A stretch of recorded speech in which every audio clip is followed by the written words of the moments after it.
Yo, what's good, everybody? It's Jeremy, and today we are recapping one of the most disrespectful games in Greek mythology, God of War 3.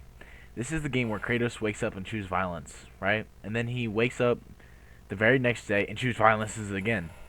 And then again, until literally nobody on Olympus is left alive. So grab your water, your popcorn, and maybe a therapy pillow, because this one's about to get wild. Let's roll. We start right where God of War 2 ended. I'll do a God of War 2 recap later. But anyways, Kratos is riding on the whole Titans like an Uber. Gaia is grinding up Mount Olympus, and the gods are like, nah, get off our property. Poseidon pulls up first, looking like a giant seahorse, a crab, and a transformer had a baby. Kratos does what he always does, stays angry, punches everything, wins. In typical Kratos fashion, the finishing move is so brutal you almost feel bad almost. Poseidon dies, ocean floods, and everyone below is like, bro, was that necessary? And Kratos is like, yes. Then Gaia betrays him like it's a Netflix drama and drops him straight into the underworld because apparently he's just a tool.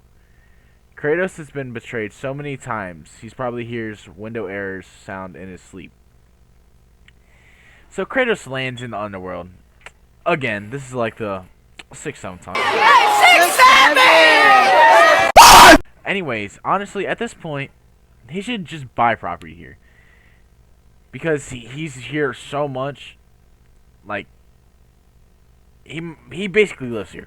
Anyways, he runs into Athena, who's now glowing like a Fortnite skin. Instead of yelling, she gives him a pep talk and this new weapon's like, go kill Zeus and find Pandora. Good luck. And Kratos fights through ghosts, demons, and all his bad decisions until he encounters Hades. Now, this boss fight, certified disrespect. Kratos straight off rips the literal soul out of the god of the underworld, like he's deleting System 3.0. And as usual, killing a god breaks the world. But hey, that's future humanity's problem. So Kratos makes it back to the surface and looks like Zeus installed a permanent thunderstorm DLC. Kratos runs into Helios, god of the sun. This dude tries to blind Kratos with light. So Kratos responds by ripping his... I was going to curse. But he rips off his head like a lantern he found in the dungeon. Okay? Then comes Hermes, the god of speed, sarcasm, and talks way too much trash. He taunts Kratos with, you're slow, you're weak, and your blades suck. And Kratos is like, say that again.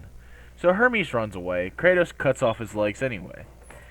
And now the underworld has no sunlight, no messenger, and the plague spreading. Good job, Kratos. Let's give him a round of applause.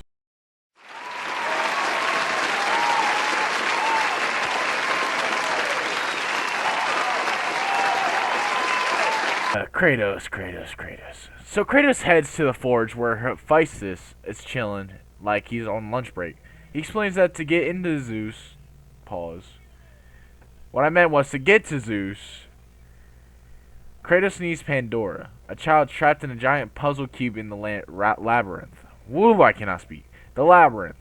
Hephaestus also lies every time he breathes, but we'll get back to that. On the way, Kratos faces Kronos, the titan who literally swallowed his children. Pause. He's massive, like Fortnite Chapter 1 end event massive. Kronos tries to crush Kratos like a bug. Kratos responds by stabbing him, climbing him, slicing and dicing, and eventually stabbing him again, but in the face. At this point, Kratos has better KD ratio than the entire Call of Duty player fanbase. Okay, listen. Kratos enters the labyrinth to meet Pandora, a kid with courage level of Dark Souls boss. She's sweet, determined, and sees Kratos as a father material, which is wild considering his blood pressure. They go through traps, puzzles, and deadly rooms. Kratos starts acting like he's unlocked Emotional Support Dad DLC. But when he reaches the Flame of Olympus, Pandora realizes she has to sacrifice herself to shut it down. Kratos tries stopping herself and saying, no! Kratos opens Pandora's box and it's empty. Athenos pops in and is like, funny story, all the evil escaped the first time you opened it. That's why Zeus is acting like a paranoid grandma. And then she drops in the twist. The power of hope went into you, Kratos. That's right. Kratos has been walking around tanking boss fights on sheer emotional power. That doesn't seem right. But anyways, Zeus shows up like a toxic ex and starts throwing hands immediately. This fight is insane. Lightning, explosions, screaming, flashbacks, trauma, speed run, everything you can think of. Then Kratos gets trapped inside his own mind, where we meet tiny, traumatized Kratos holding a lantern like he's looking for the tutorial level. He sees Pandora again, not the real one, but his memory of her. And she pushes him to keep going. Kratos returns and starts beating Zeus in first-person view so long that the players were like, can I stop hitting him now? And the game's like, no, keep going. So Zeus finally dies and Olympus officially shuts down for the maintenance. Forever, of course. So there's like flooding, no sun, viruses everywhere, cloudy, you know. So the whole world is effed. Okay, so Athena reappears and is like, okay, buddy, hand over the power of hope. Kratos is like, no. Athena's like,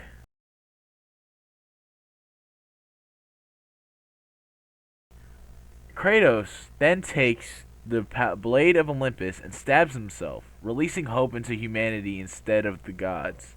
Athena gets mad and dips, and Kratos falls to the ground. When the camera pans away, Kratos' body is gone, leaving a trail of blood, which leads to the fan theories like Kratos survived being crawled away, the blade's magic kept him alive. He got up because he refused to die on a Tuesday. Either way, he disappears and the Greek saga ends in a massive mystery. So, and that's the full unhinged meme-packed version of God of War 3. Kratos destroyed the gods, ruined Greece, traumatized everyone, and now somehow became a better dad later in the Norse games. Character development, baby. If you enjoyed the recap, hit like, subscribe, and drop what game you want next. Maybe something cursed, something chaotic, or something with even more plot twists. This is Jeremy signing off. Stay blessed, stay chaotic, and don't betray Spartan. They hold grudges. Until then, I'll see you guys in the next one. Peace out, my brothers and sisters.